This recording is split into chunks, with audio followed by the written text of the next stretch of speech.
Hi everyone, welcome back to Geek Side. This is the series on chemistry about facts and MCQs. तो आज का video start करते हैं। Start करने से पहले ज़रूर चैनल को सब्सक्राइब कीजिए और जो भी वीडियो आप देखते हैं इस चैनल पे से तो उसको लाइक और शेयर ज़रूर कीजिए।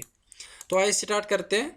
इस सीरीज़ में हमने एक दो प्रोसेस पढ़े हैं, फॉर एग्जाम्पल अल्कलाइजेशन, फर्मेंटेशन। आज एक प्रोसेस है इम्बाइबिशन। ये क्या है? Absorption of water bye solid substances without forming solution. For example dry would होती है या सीड्स होते हैं, ये क्या करते हैं? ये वाटर को एब्जॉर्ब करते हैं। उस प्रोसेस को क्या बोला जाता है? इम्बाइबिशन। उससे क्या होता है? इनका वॉल्यूम इंक्रीज हो जाता है। आप सब लोगों ने देखा होगा सीड जब ज़मीन में उगाए जाते हैं तो कुछ दिनों बाद वो सीड फट जैसा जाता है और उसमें से एक छोटा सा पौधा निकल जाता है। वो सीड क्यों फट जाता है? एक्चुअली वो वाटर को एब्जॉर्ब करके उसका वॉल्यूम इंक्रीज हो जाता है, इसलिए वो फट जाता है। सिवर्ट्स लॉ किससे रिलेटेड है? ये है रिलेटेड टू फिजिकल मेटलर्जी और ये प्रिडिक्ट करता है solubility of gases in metals. Metallurgy में हम देखते हैं कि हम मेटल को कैसे एक्सट्रैक्ट करते हैं फ्रॉम देयर ओर्स, उनको कैसे प्रोसेस किया जाता है, उनकी क्लीनिंग कैसे की जाती है।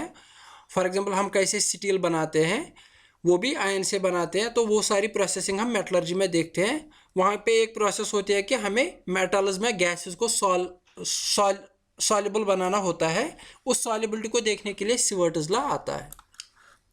Melting point very very important from syllabus point of view.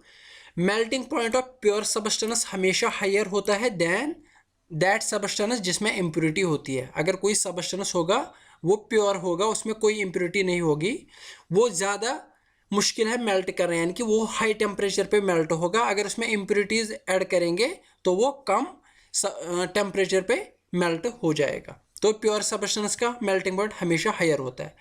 Instead of that boiling point हमेशा किसका ज़्यादा होता है? उस सबस्टेंस का जिसमें इम्प्योरिटी होगी। प्योर सबस्टेंस का बॉइलिंग पॉइंट हमेशा लो होता है देन दैट सबस्टेंस जिसमें इम्प्योरिटी डाली जाएगी। ये बात वेरी वेरी इंपॉर्टेंट है और सिलेबस पॉइंट ऑफ व्यू से बहुत ही ज़्यादा पूछा जाता है। जियोलाइट्स क्या होते हैं? इससे पहले भी 2-3 वीडियोस मैंने बोला था कि डिटर्जेंट, सोप्स वगैरह। तो वाटर क्या होता है? वाटर में कुछ आयन्स होते हैं जिसकी वजह से वाटर हार्ड होता है। फॉर एग्जांपल कैल्शियम आयन्स है। तो इन आयन्स को जब हटाया जाएगा तो वाटर सॉफ्ट बन जाता है।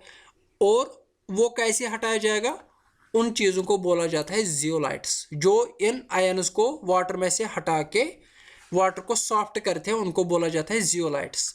इसी की एक एग्जांपल है क्लाइनोप्टिलोलाइट, ये एक नेचुरल जियोलाइट है। क्विकलाइम, क्विकलाइम किसको बोला जाता है? कैल्शियम ऑक्साइड को। तो क्विकलाइम की फार्मूला क्या है? CaO। ये पूछा जा सकता है क्विकलाइम क्या है।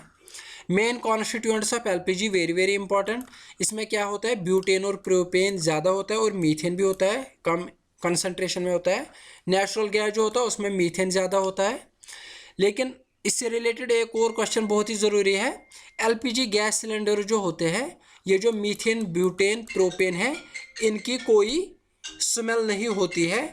तो हम फिर जब लीकेज हो जाता है तो उसको हम कैसे देख सकते हैं कि गैस लीक हुआ है? जब मीथेन, ब्यूटेन, प्रोपेन की कोई स्मेल नहीं है तो हमें स्मेल जो जो हमारे घरों में गैस लीकेज होती है तो हमें जो स्मेल आती है वो किस चीज़ की होती है? उस सबस्टेंस का नाम क्या है? वो ऐड किया जाता है जानबूझ के गैस सिलेंडर्स में ताकि लीकेज का पता चले।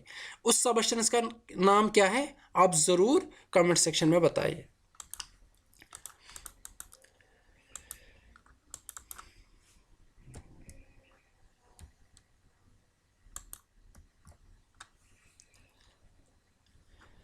तो आए आगे बढ़ते हैं। Silver bromide. सिल्वर ब्रोमाइड के बारे में बहुत बार पूछा गया है JK SSB क्वेश्चन में। ये किस लिए यूज़ किया जाता है? It is used in photography. क्यों? ये एक सॉल्ट है, इनसॉल्युबल सॉल्ट, जो अनयूजुअल सेंसिटिविटी टू लाइट दिखाता है, इसलिए इसको फोटोग्राफी में यूज़ किया जाता है। सिल्वर क्लोराइड या हॉर्न सिल्वर को क्या बोला जाता है? Silver chloride. इसकी मिनरल फॉर्म क्या है?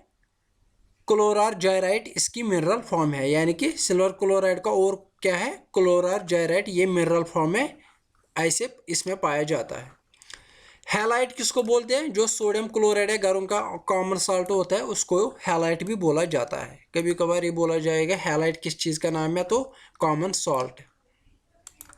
Calcium ion is the most abundant metal in human body. Very very important, human body में ये बायोलॉजी से भी रिलेटेड है। हमारी बॉडी में सबसे ज़्यादा अबंडेंट मेटल कौन सा पाया जाता है? Calcium. Helium has the lowest boiling point of all elements at 268.93 degree Celsius. तो सबसे कम बॉइलिंग पॉइंट किस चीज़ का है पीरियोडिक टेबल में? हीलियम का। उसके बाद किसका है? हाइड्रोजन का -252.87 degree Celsius. Highest boiling point किसका है? रिहीनियम 5596 डिग्री सेल्सियस। उसके बाद टंगस्टन का 555 degree Celsius. Very very important है ये हाईएस्ट और लोवेस्ट बॉइलिंग पॉइंट्स। आपको बताना है टंगस्टन की सिंबल क्या है, आप कमेंट सेक्शन में ज़रूर लिखिए। तो होप आपको ये लेक्चर पसंद आया होगा और बहुत ही इन्फॉर्मेटिव लगा होगा। वीडियो को जितना हो सके लाइक और शेयर कीजिए। मिलते हैं अगले वीडियो में, उसमें लाएंगे हम पीरियोडिक टेबल, उससे रिलेटेड बहुत ही ज़्यादा क्वेश्चन जो आते हैं पीरियोडिक टेबल से, वेरी वेरी इंपॉर्टेंट क्वेश्चन वो हम लाएंगे। तब तक के लिए थैंक यू वेरी मच।